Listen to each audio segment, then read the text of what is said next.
दिएको भाइको लेखा या हातैसँग फोटोको हेरेको छ बाबालाई पहिला टिका लगाइनु पर्यो कि हात थोरै लगाइदेऊ थोरै च्याप्प लगाइदिनु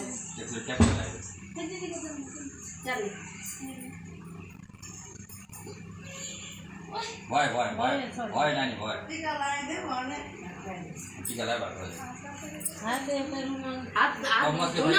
हात धुन थाल्देऊ त नानी हात धुनलाई एउटा पानी र थाल सबैलाई हुन्छ नि त टिका लगाइदिए हात रातै हुन्छ धुन सबैलाई सबैभन्दा धेरै मैले देखिँ भाइ बाबु भन्दा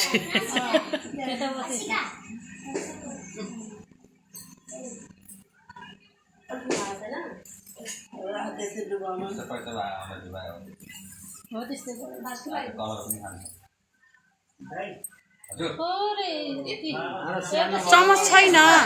चमच छैन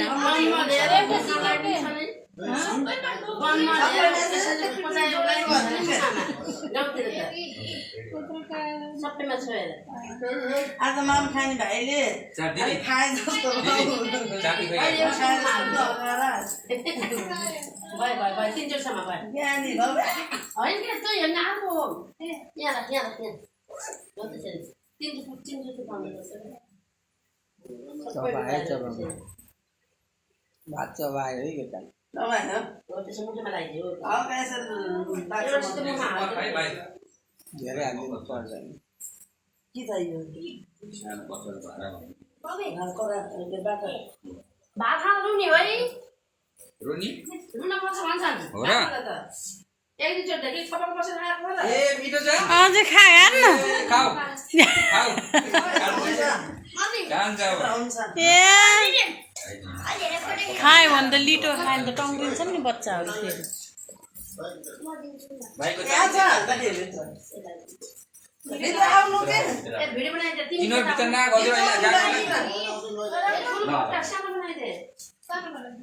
ए बाला त सानो ठुलो भयो